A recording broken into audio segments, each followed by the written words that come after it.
안녕하세요. 오늘도 세미나 7 자크락강의 이론에 대해서 좀 살펴보겠습니다. 오늘은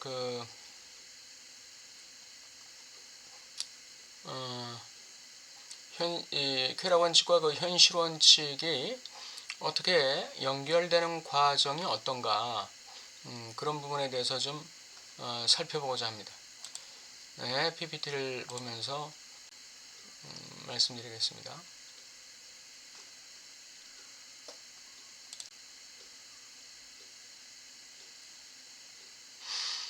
네, 먼저 프로이드의 현실, 잘못된 행위의 원리, 이렇게 되어 있습니다. 여기서 이제 잘못된 행위라는 거는 이 쾌락 원칙이 윤리성을 갖지 않고 야수성을 갖는 이 짐승성을 갖게 될 때 어떤 원리에 의해서 그 짐승성을 갖게 되는가, 그걸 얘기하는데요.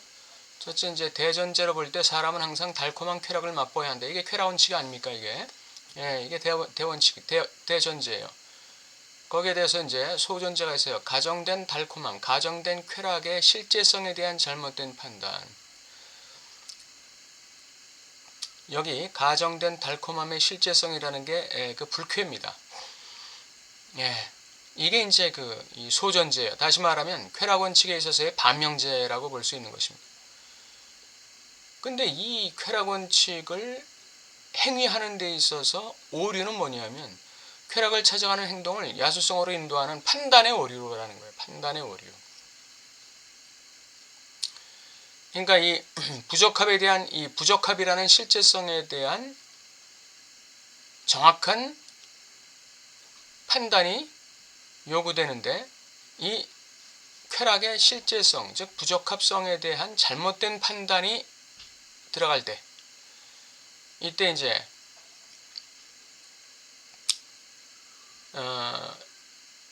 쾌락을 찾는 행동이 윤리성을 잃고 이제 야수성으로 들어간다 이거죠. 신경계의 메커니즘을 따르는 쾌락 원칙의 오류, 이렇게 되어 있죠. 그러니까 신경심리학이라는 게 이제 그 신경계 메커니즘이에요. 이게 신경심리학이라는 게 신경계 메커니즘에 의해서 심리적인 결과가 만들어진다는 거 아니에요. 그러니까 외부적인 자극이 쾌락으로 수렴되면 이 심리적으로 쾌감을 느끼고 쾌락을 느끼고 안정된다. 그리고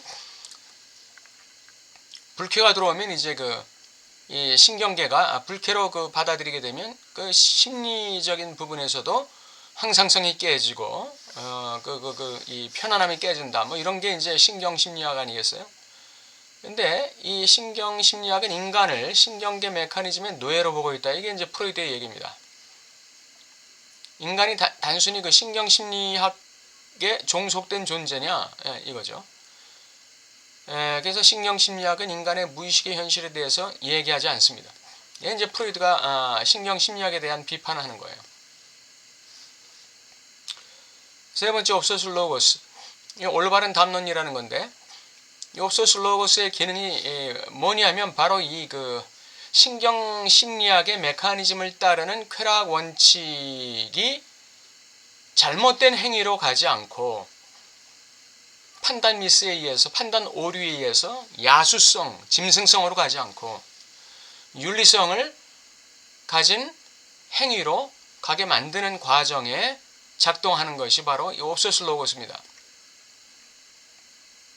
올바른 담론. 이것은 의식적 담론이 아니라 바로 무의식과 관련된 담론이고 쾌락 원칙 수준의 담론이다. 이렇게 락강은 얘기하고 있어요.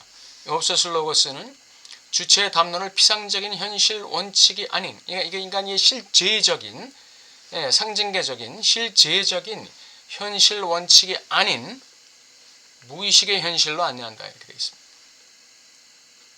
올바른 담론은 결국은 무의식의 진실, 욕망의 진실을 찾아가는 담론이죠. 욕망의 진실을 지각하는 담론, 지각하게 만드는. 그래서 육체의 욕망이 야수성이 아닌 윤리성을 갖추게끔 만들어주는 담론, 이것이 옵소스 로고스다. 이렇게 보면 되겠습니다.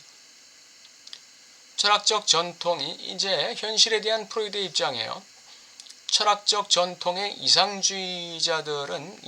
아이디얼리스트들, 이상주의자들은 현실이라는 것에 대해서 어떻게 봤느냐?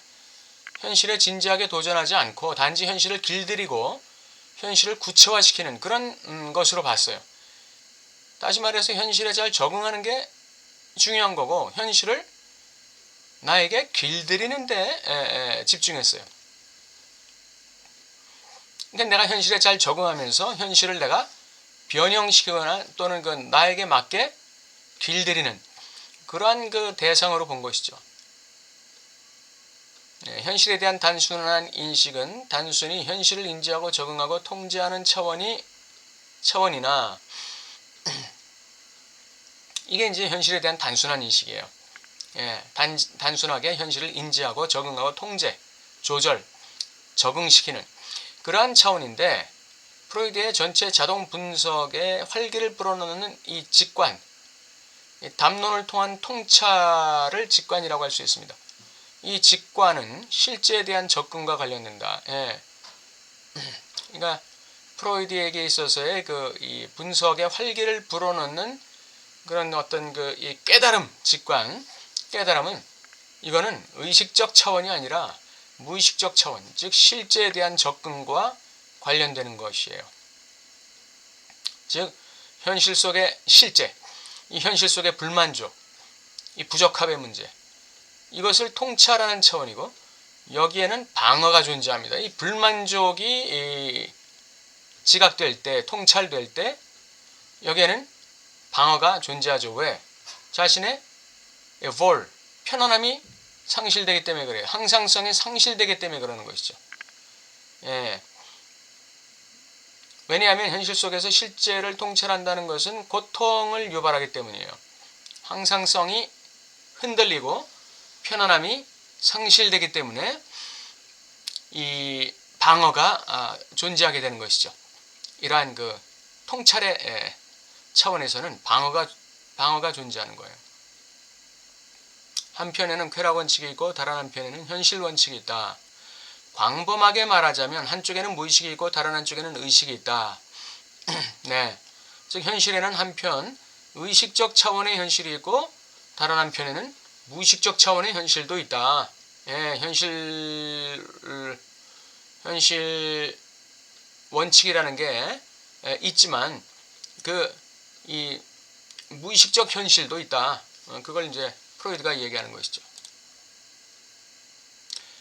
이제는 1차 과정, 쾌락 원칙과 2차 과정, 현실 원칙의 문합. 이 문합이라는 건 연결을 의미합니다. 연결을 말합니다. 연결.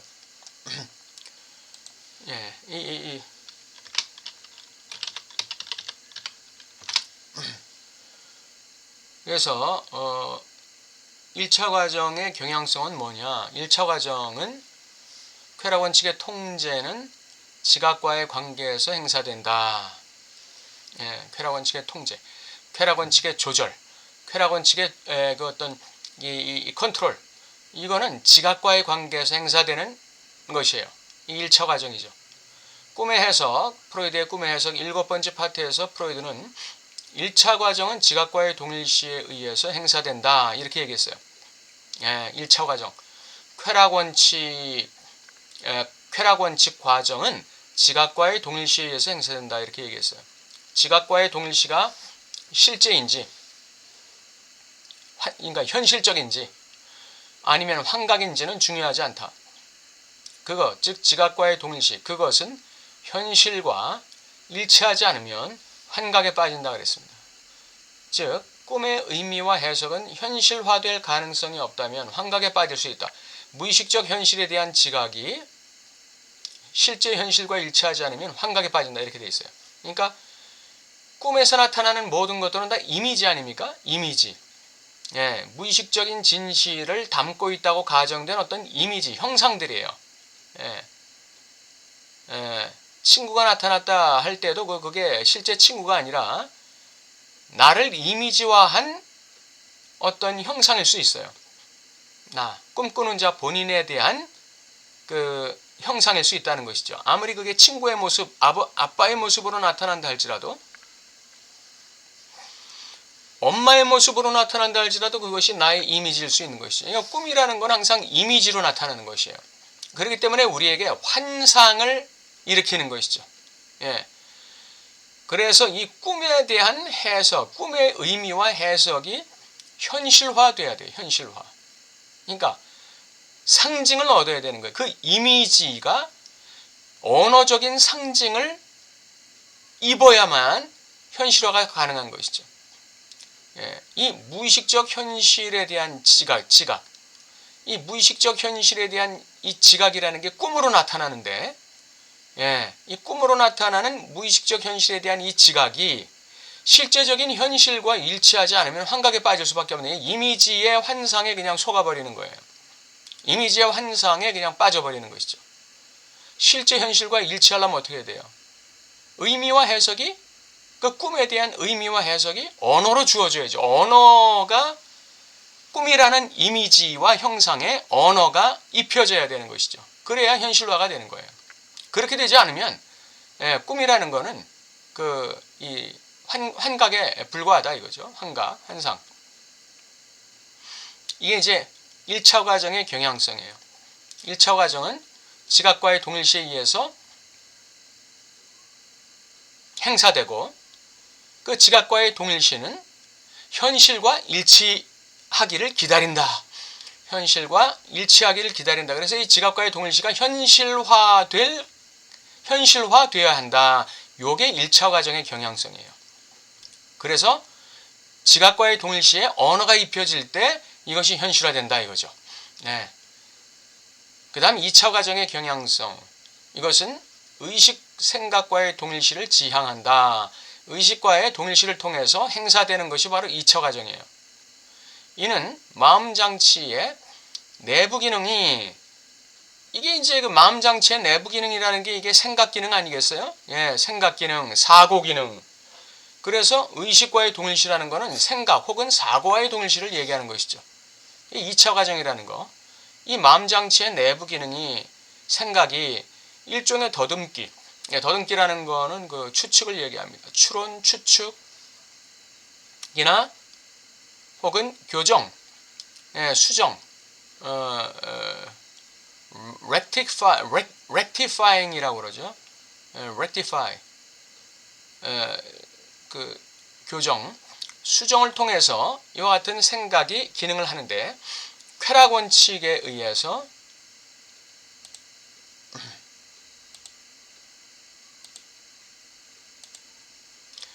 쾌락 원칙에 의해서 형성된 촉진, 반응엔, 촉진은 현실 원칙 수준의 일련의 테스트 혹은 우회로를 수행하여 점진적으로 쾌락 원칙을 문합으로 이끈다 이랬습니다. 여기서 이 문합이 굉장히 중요한 오늘의 그 키워드가 되겠죠. 쾌락 원칙에 의해서 형성된 그 촉진, 이 쾌락 원칙에 의해서 형성된 이 촉진은 바로 열쇠 신경원이라는 것과 그 다음에 신경투자 운반자라는 그 신경계 메커니즘에 의해서 촉진이 되는 것이죠. 쾌락 에너지가 바로 그러한 두 가지에 의해서 촉진되는 것, 길을 여는 거죠. 그래서 이 형성된 이 촉진이 현실 원칙 수준의 일련의 테스트, 아까 그 테스트가 뭐라고 그랬죠? 더듬기, 추측 혹은 수정, 교정, 또 뒤에 나오겠지만 우회, 이런 것이 이제 일련의 테스트 혹은 우회로를 수행해서 점진적으로 쾌락 원칙을 교차 연락으로 이끈다. 현실 원칙에 맞게 이끈다는 것이죠. 그러니까 쾌락 원칙과 현실 원칙이 문합으로 이끌리는 거예요. 예. 접합된다는 것이죠.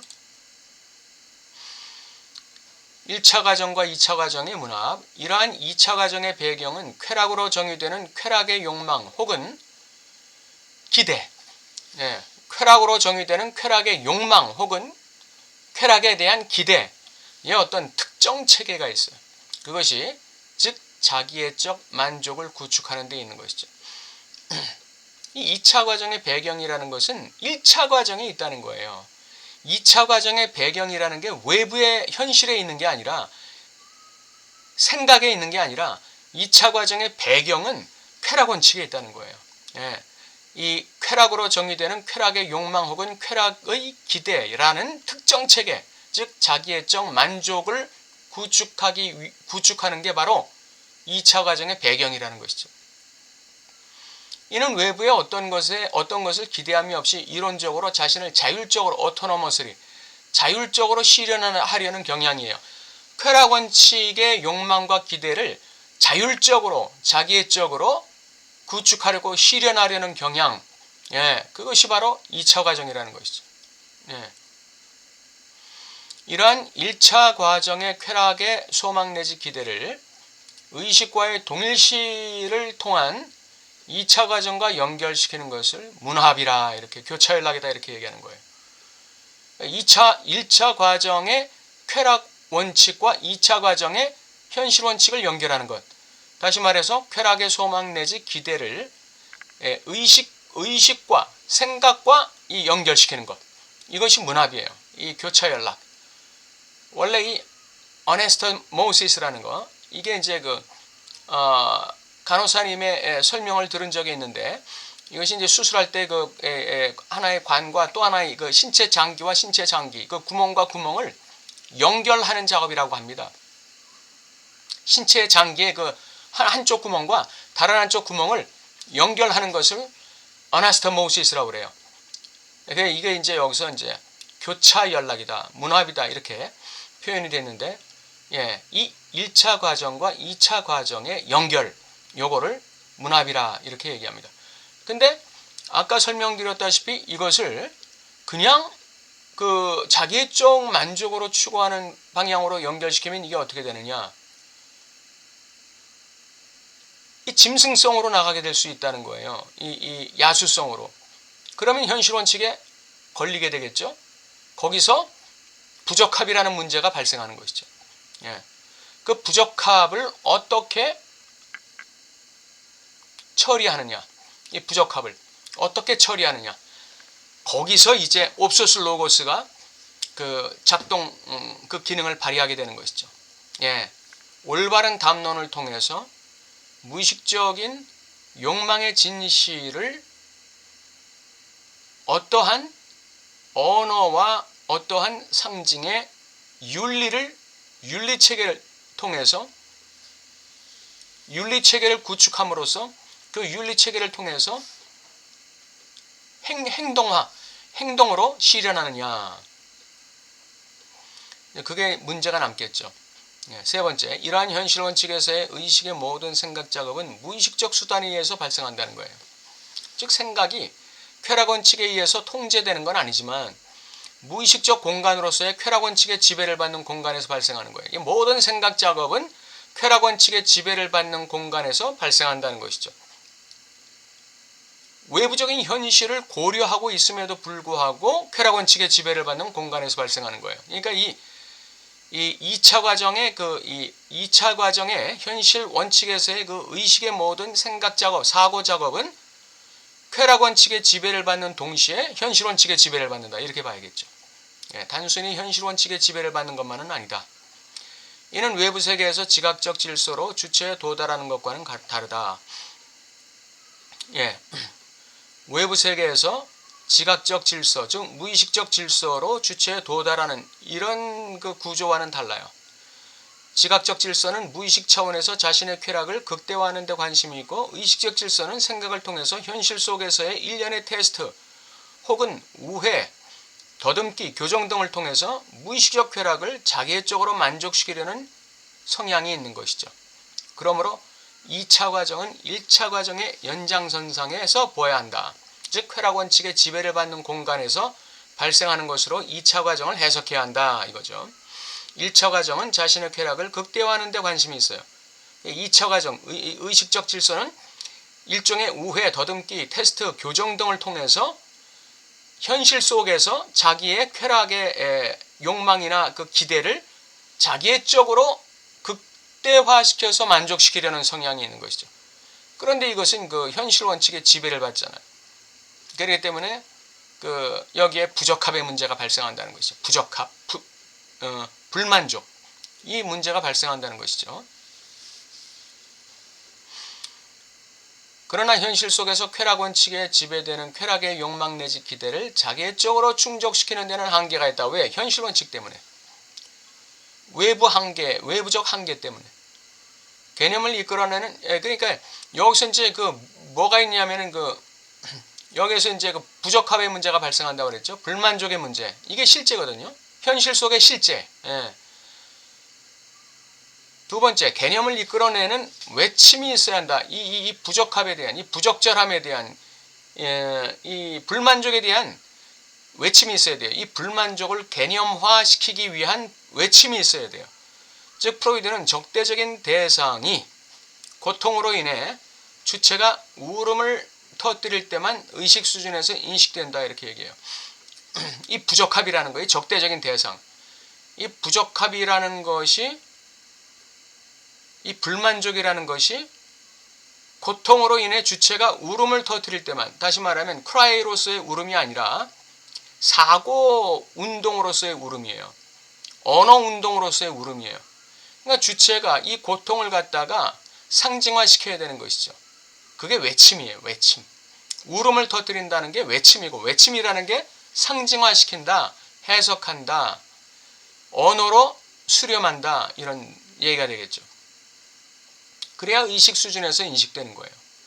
이 울음이 고통스러운 대상, 즉 적대적인 대상, 즉 이 현실 속에서의 이 불만족, 부적합의 문제, 이 욕망이라는 쾌락이라는 욕망이나 기대의 이 불만족, 부적합이라는 문제가 바로 고통스러운 대상 아닙니까? 이게 적대적인 대상이란 말이에요. 이거를 대면했을 때 거기서 외침, 울음, 언어와 상징화를 통해서 개념을 이끌어내야 돼요. 이 적대적인 대상을 개념화시켜야 돼요. 그것이 울음이에요.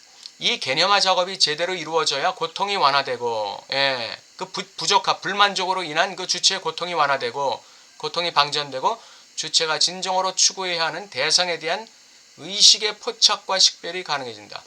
주체가 진정으로 추구해야 되는 대상이 과연 뭐냐?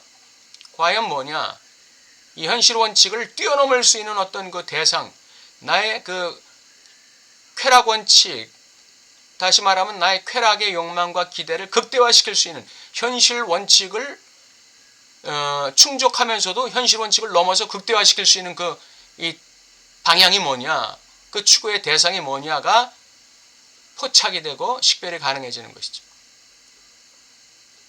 인간 주체에게 중요한 대상은 말하는 대상, 즉 인간이라는 사실로부터 주체가 자신의 무의식에 거주하는 방식은 옵소스 로고스에 의존한다.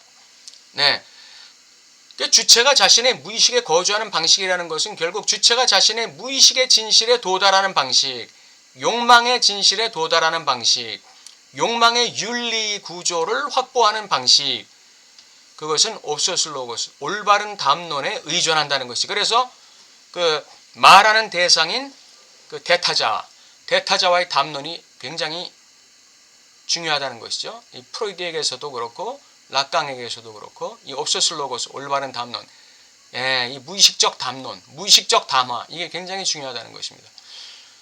오늘은 38페이지 여기까지 하는 걸로 하고,